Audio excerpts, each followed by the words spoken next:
Carol Jackson is the collegiate assistant professor in the Department of Visual Arts at the University of Chicago. She explains, "My art celebrates the exuberant motifs of mid-19th century furniture and graphics, the same anglicized Rococo and neo-colonial stylings that continue to permeate mass-produced, low-end furniture and miscellaneous Americana. Jackson recreates decorative details from the Victorian era with various materials from tooled leather to paper mache. Her frames and sculptural objects are then paired with images of today's industries, such as pollution rising from smokestacks or a busy highway. In her work, contemporary progress is petrified in an unresolved state, hopelessly ending the promise of plenitude. Last year, she had a solo exhibition in Chicago at Corbett and Dempsey. Her work was featured in the 2014 Whitney Biennial and has been included in other group exhibitions at museums such as Van Abbe Museum in Eindhoven, as well as several venues in Chicago, including the Smart Museum of Art and the Chicago Cultural Center. Please welcome Carol Jackson.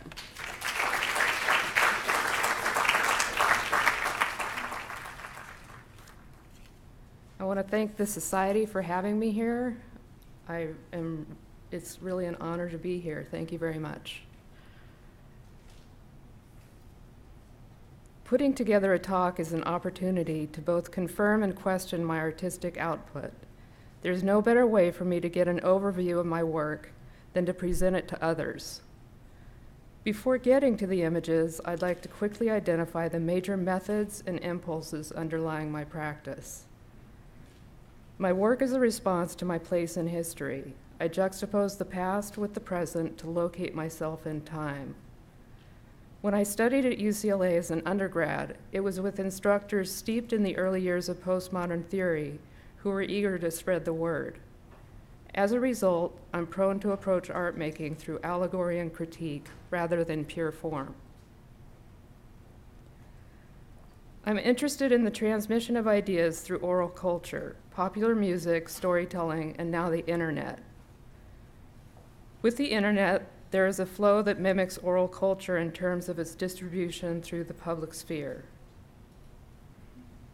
Materiality is important. The materials I use in my work become willful actors and agents within my process, creating an array of associations that inform each other with each use.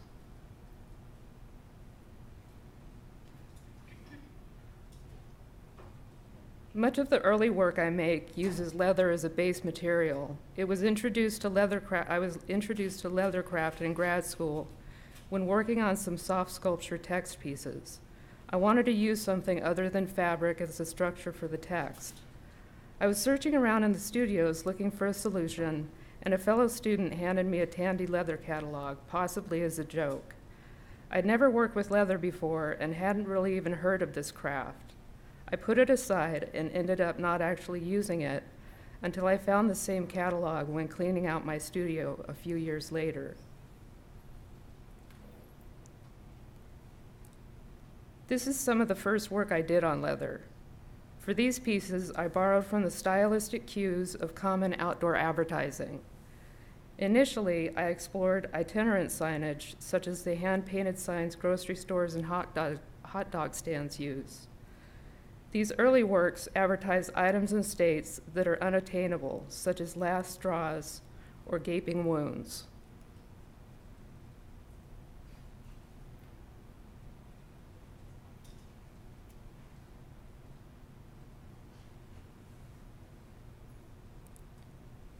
In the mid-aughts, Chicago, like other US cities, found itself undergoing a real estate boom. Suddenly, the urban horizon was filled with billboards and banners promoting the city as being a place to really live the good life and not to merely exist.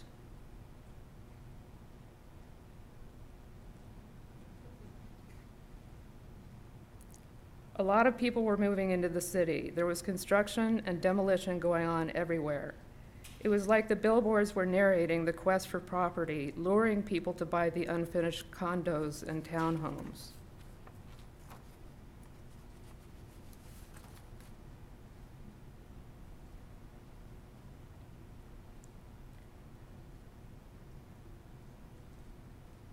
I began making leather wall pieces that visually mimic these billboards and signs. To create each sign, I maintained the layout of the original design, but then replaced the ready-made vernacular of real estate signage with fragments from epic poems mixed with my own text. Most of the quotes are from the Iliad and Beowulf. I chose epic poetry because of its grandiose and ceremonial language. It shares the drama and urgency of the heightened pronouncements found in advertising, especially outdoor advertising. It seemed possible that the text I imposed was the original message of these signs.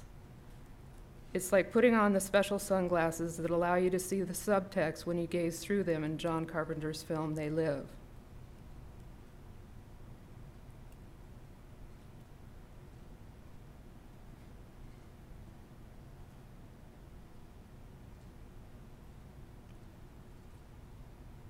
The beckoning of prospective buyers through rhetoric such as limited units available or get intimate with the Jeffersonian is stripped away to reveal a call to arms or post-battle lamentation.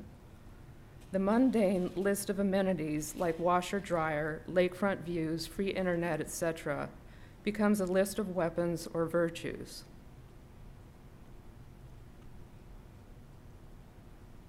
Leathercraft involves the carving and stamping of wet vegetable tanned leather with a pictorial lexicon provided by the leathercraft industry. Most of these stamps are Americana kitsch, some wildlife, and some surprises, such as microphones, houseflies, and semi-trucks. The selection is quite limited, and the parameters and iconography remain close to the examples here.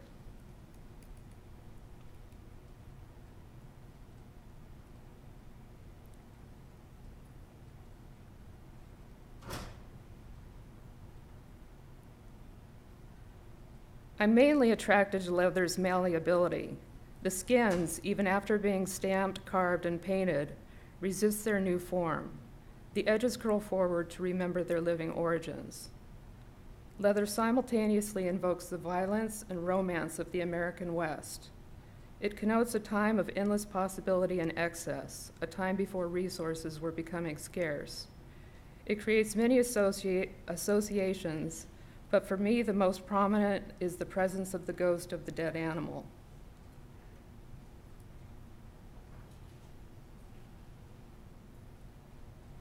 Cast fear from your thoughts, entertain no anxieties, be blissful in your imagined concealment. Sprinkle the sleepless dragon with honey drops and poppy seed. Root the gathered goods and bring back the sun. Shrink back into the swarm of your companions and escape the day without pity.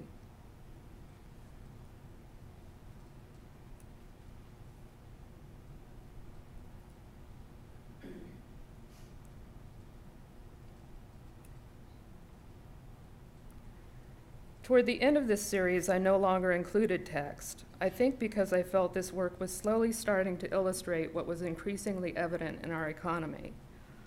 Also, the leather as canvas became more and more recognizable as an animal hide. It seemed as if the skins were no longer willing to abide by the rectangle and their natural edges were restored. I did try to immerse myself in the real estate business by becoming a real estate agent for a year. It didn't work out very well. Even with the market activity, I didn't buy or sell anything, but I did learn a lot.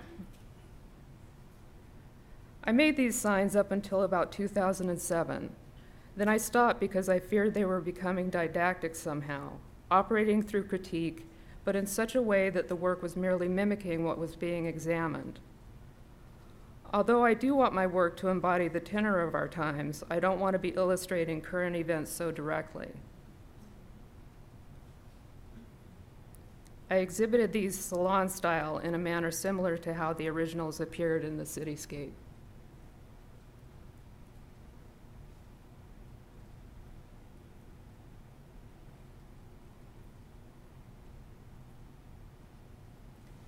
When I'm between large pieces, I work on smaller projects. It keeps things rolling.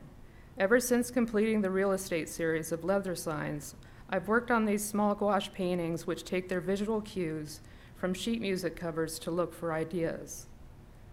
I don't do lots of sketching. My sketchbooks look more like illustrated journals. I prefer working towards a finished product to sustain the spontaneity within the final piece, which could get lost in the translation from sketch to end. Drawing sketches versus working directly on the final artwork feels like the difference between writing in a journal versus writing a letter. If I'm the only one looking at my sketchbook or journal, the need for clarity isn't as strong. Because I don't do a lot of preliminary sketches, these standalone works are my sketch life.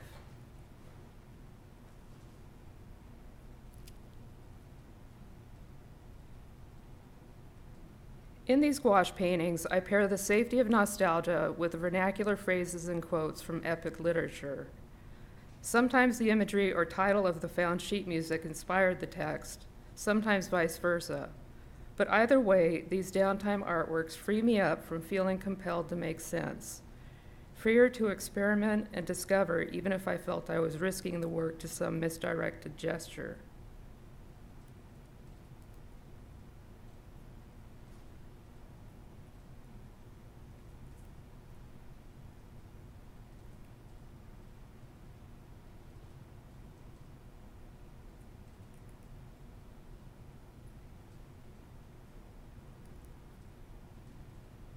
I enjoyed making these and still do occasionally. They allow me to explore and to try on past eras like clothing I don't remember buying. They are ill-fitting but wearable garments.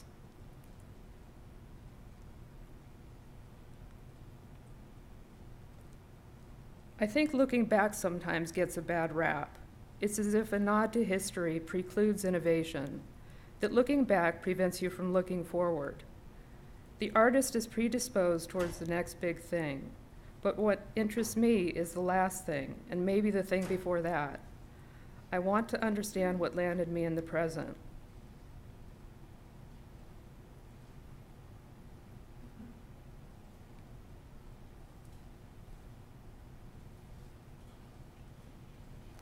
As finished individual works, many of these felt like they functioned strictly through irony.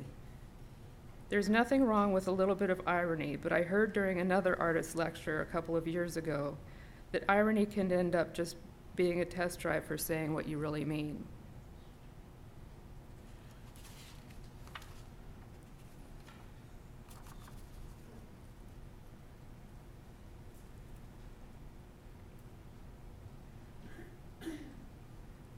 Here are a few of the drawings from my edition of prints entitled I'm Still Awake.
I came to the text element of this series through browsing the internet and discovering Texas and several other states had just put all their information about individual executions online.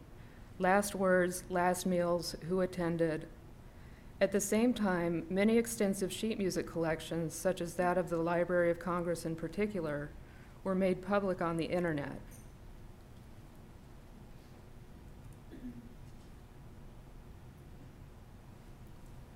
The coupling of nostalgic motifs with the mostly vernacular last words of death row inmates made for a good juxtaposition in eras and tone.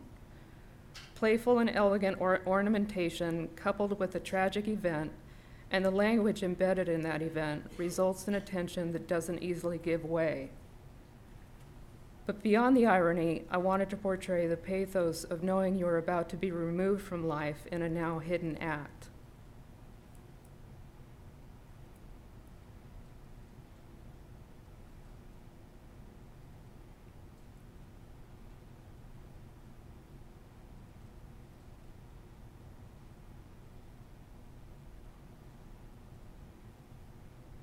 In the past, individuals spoke their last words to an empathetic crowd.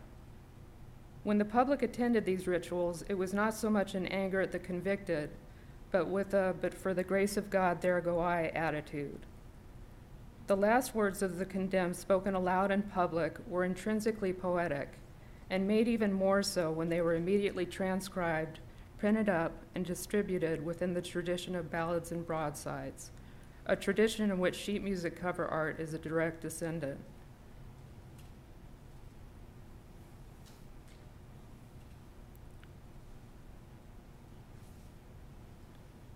This series stylistically mimics the 19th century covers in form while altering the text. The title of the song, along with a listing of composers, performers, publishers, and sometimes the first line of the chorus, are all replaced with the clearly contemporary language of post-1977 inmates.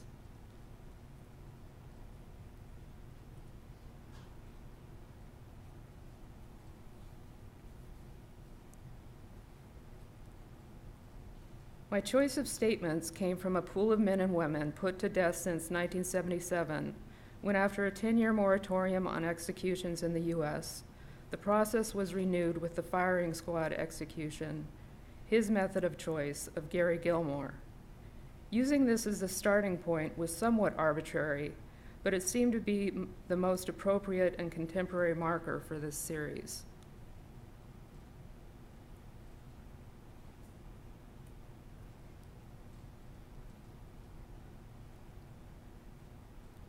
Go Raiders seems like an odd choice for your final proclamation, until you consider the effort to continue to participate in the activities of the living, to maintain your place in a culture. It's a proclamation towards continuity, or maybe the inmate just had a sense of humor.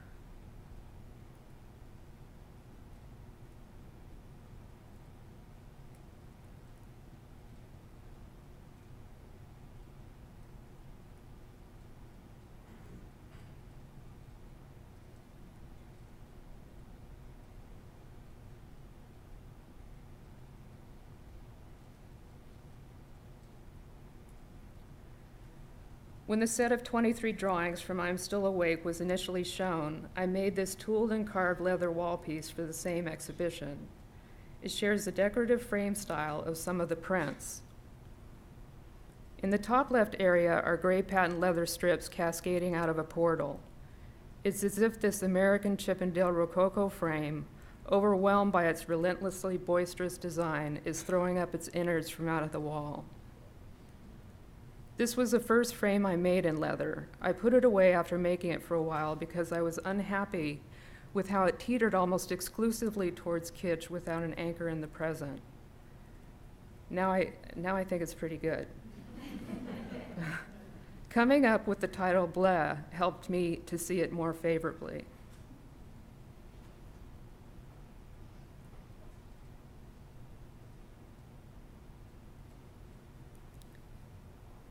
The leather pieces had always hinted towards sculpture, but any time I tried to get away from the wall, it ended up looking like it was made from a kit.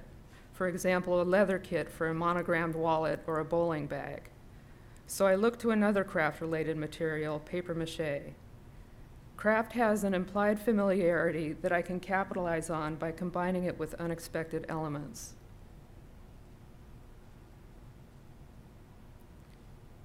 The intricately carved and embossed leather finds its formal counterbalance in the messy forms of what I call geodes. The forms of these sculptures are derived from the same 19th century decorative motifs. I take a silhouette of a sheet music graphic or framing device and use it as a template for several more flat sections, which I then fan out and expand and cover with paper mache.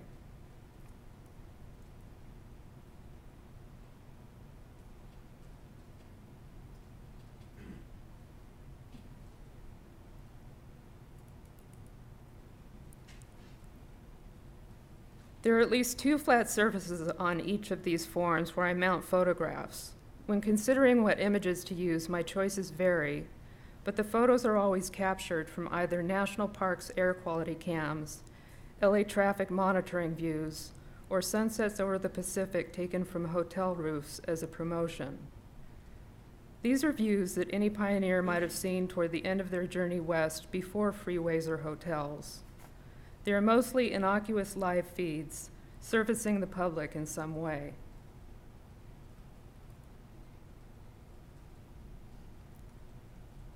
I think one of the reasons I chose these images is because of a longing I have for Southern California. I've been in Chicago for 25 years now, but still miss that particular light that occurs at around 4 p.m. every day. I don't experience the warmth of the sun, the warm, dry breeze, or the sounds of traffic, but as I gaze at the live feed on my computer screen, I can imagine them happening with the long shadows on the pavement or sand.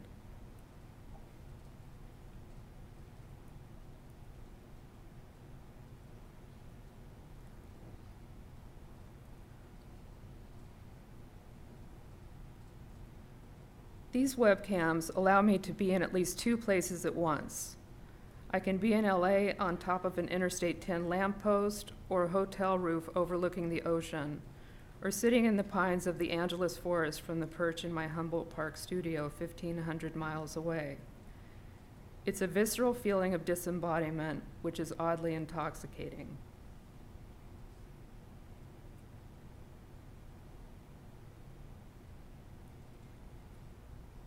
Sometimes these cameras continue to record after getting knocked over in bad weather, and they'll get positioned on a shrub or a wall instead of recording their assigned scene. Since I've been gazing at the live footage for so long, this at first feels disorienting, like I have become the camera and have physically fallen down with it. There is a brief panic, but then the feed begins to feel meditative once I accept my immobility.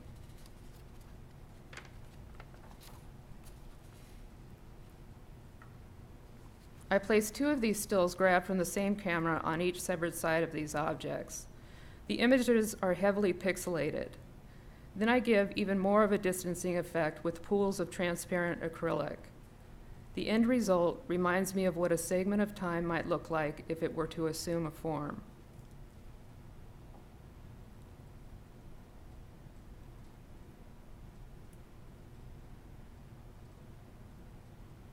The surfaces require a lot of trial and error experimentation. Getting the color right is crucial for a believable combination of 2 surfaces appearing to belong to the same severed unit. The leather works are a constant process of planning and executing since they aren't as forgiving. Some of these are floor pieces, while others attach to the wall like a decorative tumor. The wall pieces get hung slightly high as if surveying the scene from above. The floor pieces look like Victorian-shaped debris, cast-offs from some dramatic or traumatic event.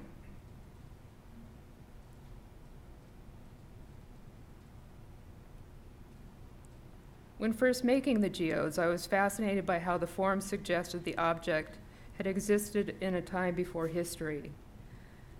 They resemble illustrations of strata from geology textbooks where a chunk of earth is severed and the various layers are labeled. They evoke the slow rate of geological change that can't be observed during one person's lifetime, but must be measured and experienced over generations.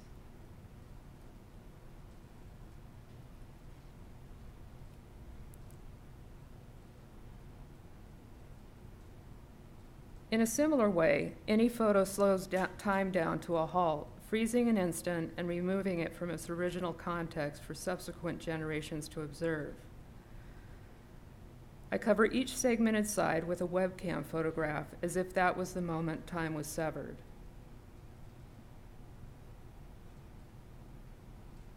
I appreciate how Robert Smithson described the work of Donald Judd. Time is decay, or biological evolution is eliminated.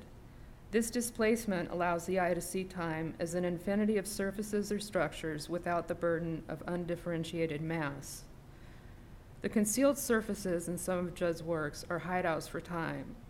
His work conveys a vast mood of immobility.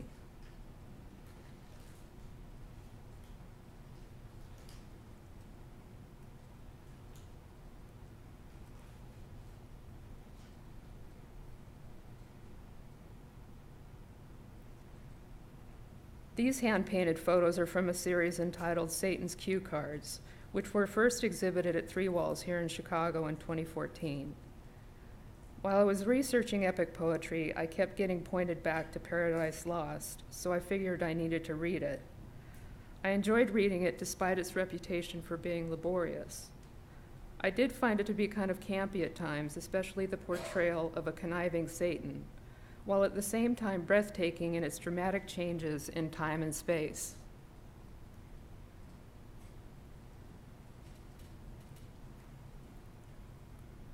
When making these pieces, I wanted the look of text, but without using the English language or its alphabet. I developed imagery that performs as text by isolating some of the forms and shapes I've been working with in the sheet music, and overlaid them onto the photograph, treating the photo as the base of the cue card. I painted these motifs onto found images of car crashes, choosing only red crashes because of their alleged demonization by insurance companies and the Highway Patrol. The floating red shapes perform as apparitions hanging around to oversee and manage the destruction. The CNS scrolls, ribbons, scallop shells, and other framing forms are bold, strident, and relentlessly exuberant. It's as if a spell had been cast using the Chippendale tongue to make the accident happen. This language is embedded in all the decorative flourishes of industrial-era graphics, furniture, and textiles. These forms visually iterate the promise of abundance for a new era. The phenomena of mass production was able to generate endless decoration for the newly established leisure class.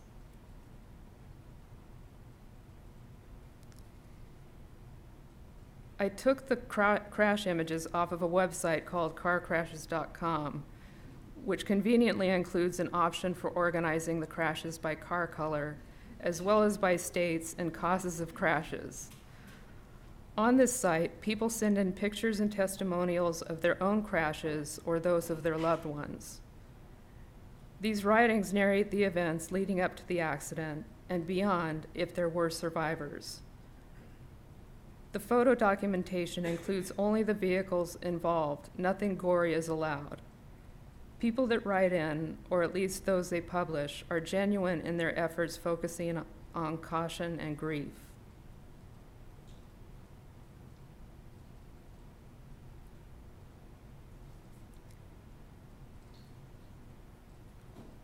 The cue cards are both gestural and hard-edged. The juxtaposition of the low-resolution photo with the sharp edges of the red paint gives them an abruptness appropriate to their subject matter. The shapes are floating, but also appear halted in mid-action to perform their destructive deed. I chose recent car crashes to contradict the nostalgic forms imposed on them in red. I don't want my work to get completely lost in reverie, so the violence occurring in the immediate past, coupled with the Victorian motifs, helps to keep that balance, or maybe the extremes enhance the drama.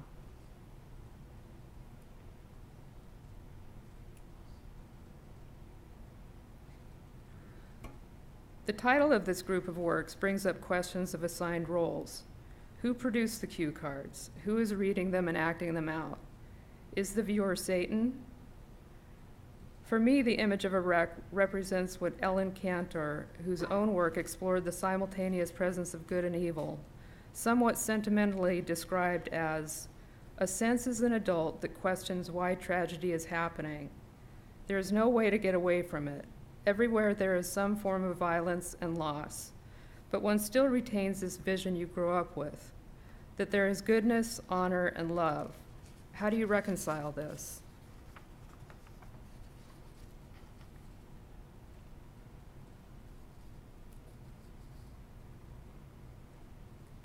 I displayed Satan's cue cards on long podium shelves.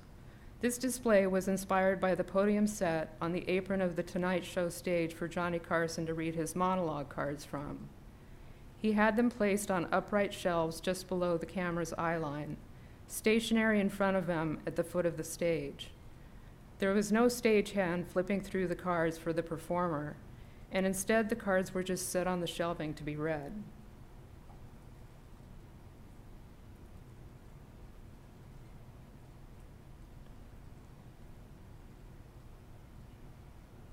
For the same exhibition at Three Walls, I made a large vehicle-sized crash of shapes seemingly thrown into the corner of the gallery.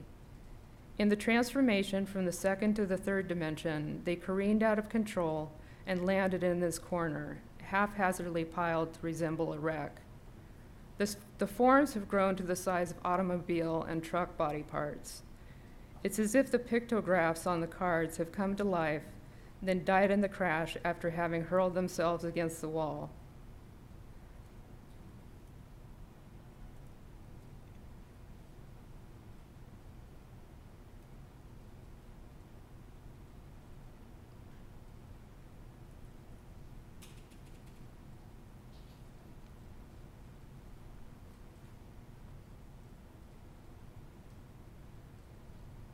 I've continued to make leather wall pieces and have begun putting text into them. Language is not prominent in these newer works yet, but up close they are often inscribed with their own title, phonetic outbursts, and utterances for help. I return to text because the inclusion of language makes the image more malleable for myself and ultimately for the viewer. Where text occurs now, it is the voice of an unseen character struggling for solace, their own and others. It's as if the leather plaque on the wall itself is the speaker bemoaning its situation. The works that project off the wall, bearing baskets or castrated extrusions, are the first I've made combining leather and papier-mâché. On the wall, and foiled by various 19th century graphic silhouettes made of leather, the forms again appear cut off to reveal a moment of encased time. Getting more sculptural with the flat pieces allows the work to be not just a depiction of a decorative object, but the object itself.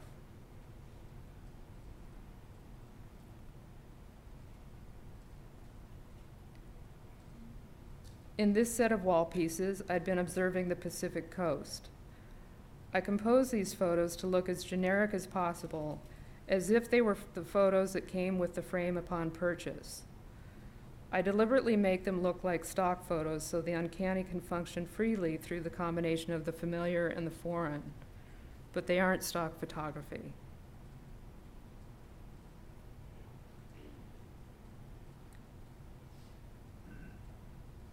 Some of this new work is a continued response to my reading of Paradise Lost.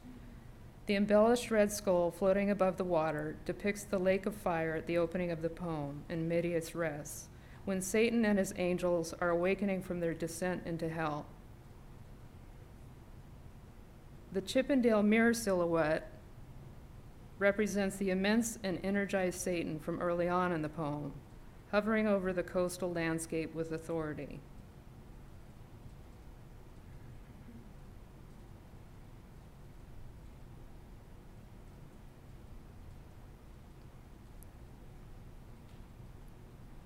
Working figuratively was something I'd been thinking about doing for a while. I hesitated because I feared the idea was overly sentimental until I realized that was the sentiment I was after. I finally went through with this series of body parts. I've learned that if you have an idea for making something that embarrasses you, you're obligated to make it. The surfaces of these body parts are made of plumber's epoxy with the Americana leather stamp impressions all over it. These cast figurative pieces have ocean sunset scenes where they've been locked off. They appear to have washed up on the beach, frozen in mid-gesture. They became fragmented and then drifted ashore after having thrown themselves into the ocean, tired of all the Americana iconography their skin had to bear.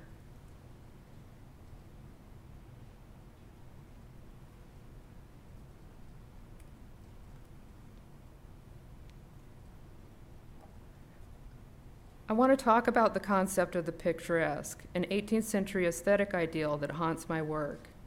It's defined as a term expressive of that peculiar kind of beauty which is agreeable in a picture. It was a kind of rational middle ground between the sublime and the beautiful.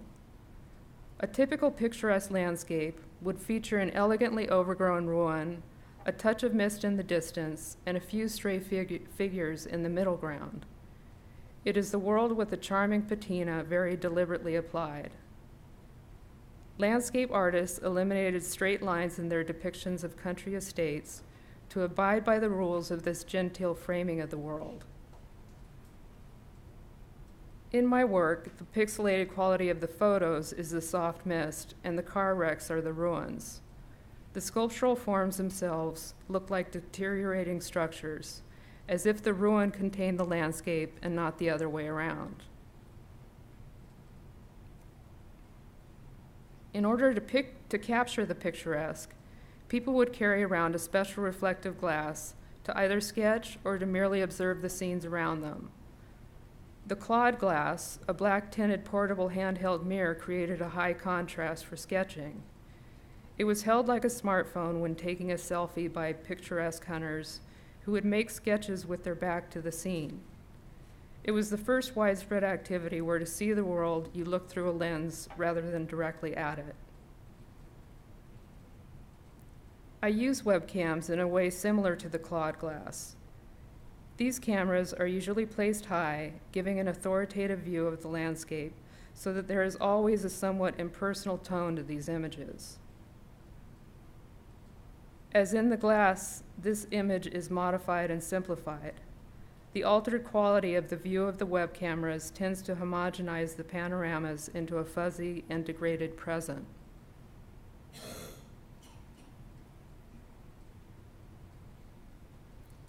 Yes, Master is so named because it floats magically in mid-air, unfurling like a freshly summoned genie prepared to do our bidding. It holds up for our inspection a Claude glass, depicting an endless sun-drenched summer, an idyll of leisure available even to those who don't surf. The collective memory seeks the quickest route, in this case landing us in a darkened Victorian boudoir, where Beach Boys harmonies waft in like voices from another room. The entire piece, with its 3 dark vacant baskets, is like a broken down chandelier with its last bulb flickering out.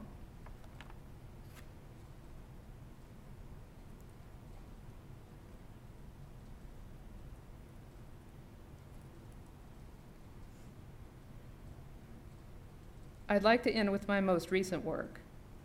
These are studio shots of what I'm working on right now. I'm not sure yet where these drawing collages are going, but they are continuing to function through the uncanny and the picturesque. The ruin of the car wreck figures largely in this new work, because I'm not finished with exploring that imagery.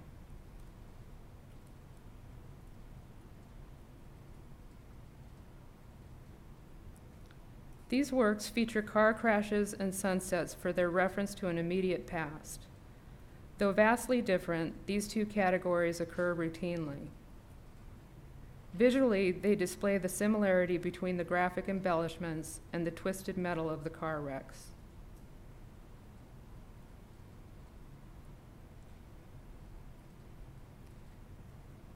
The 19th century motifs float around the picture plane like in Satan's cue cards, but here they appear to be participating in a narrative instead of imposing one. They sometimes include sentimental text from greeting cards and gestural areas of black and gold. The rectangular borders of the photos are often framed in white to resemble snapshots of family and friends.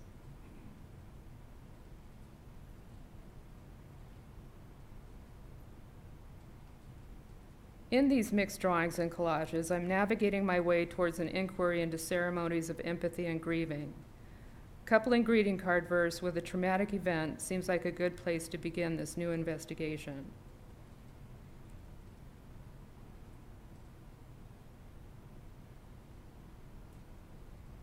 As I was looking at this denigrated form of poetry, I realized its rhymes and meters were frequently trite, but the rhetorical sentiments it expresses, though commonplace, are seldom trivial.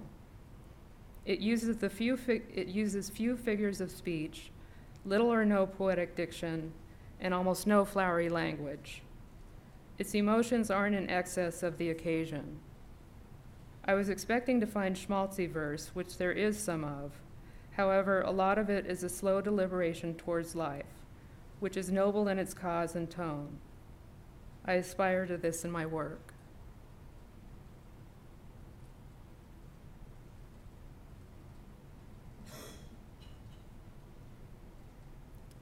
Okay, I think that's a good place to end.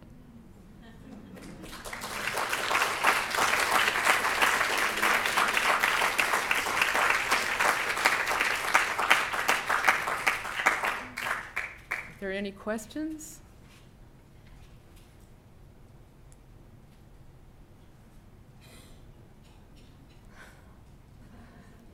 Uh-huh. Do you have any shows planned coming up? Not at this moment.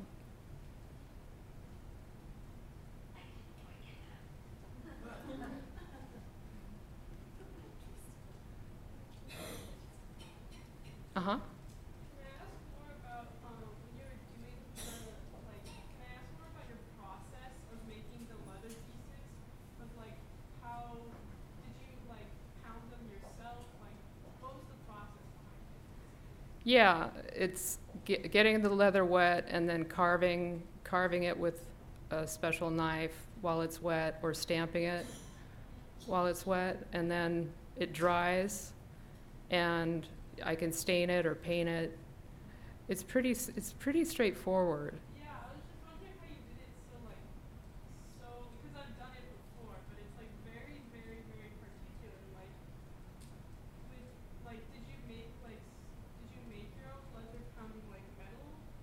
No, I like using the limited lexicon of the Tandy leather folks.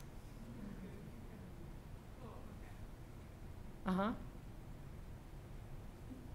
I noted in the description of the media for the sculptural pieces of paper mache that always included inkjet print. Oh, yeah. They're also enamel and acrylic and Uh-huh. I was trying to figure out where's the inkjet print. It's on the surface. Sorry about this.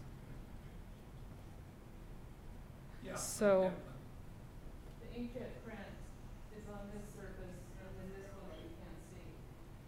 But it's covered with an acrylic gloss, so it looks like it's wet, and you don't recognize it immediately as an inkjet print.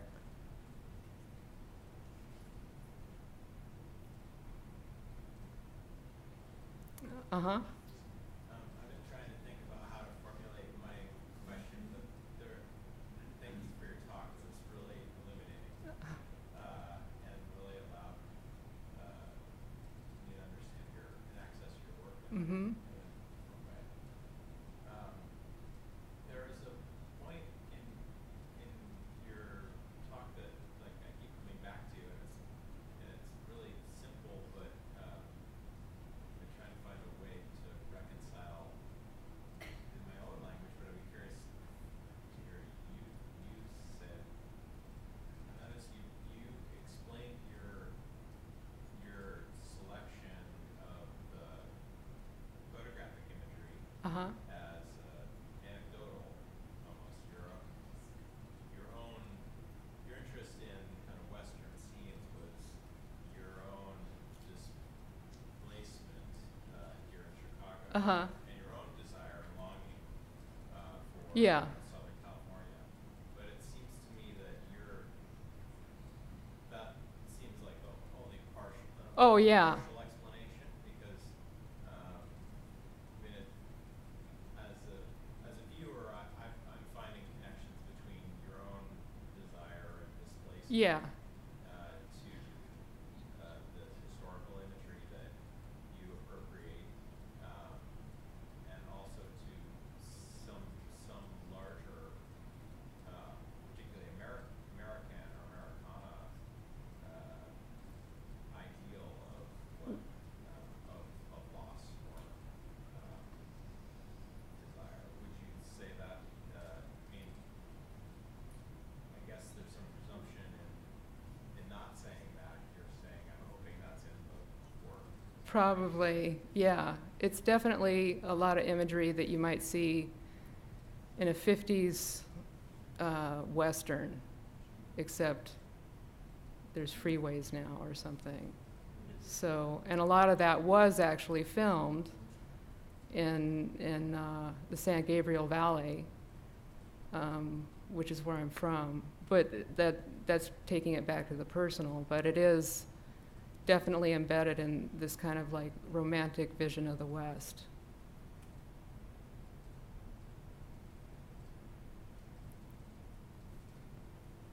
Uh-huh. Curious about the forms of paper mache pieces. Uh-huh. Sort of extrusion. They seem very abstracted Uh-huh. compared to the other groups of work. How do Y- you develop those forms? Yeah, they're still derived from sheet music covers, like the taking a larger silhouette from those and making it once and then repeating it. Like this shape is repeated several times throughout. So it always has an anchor. It's not just an arbitrary shape that I kind of made up. I try to adhere to make the forms adhere to these other things that I've been so involved with. Mm-hmm. What made you add the Victorian period to your pieces?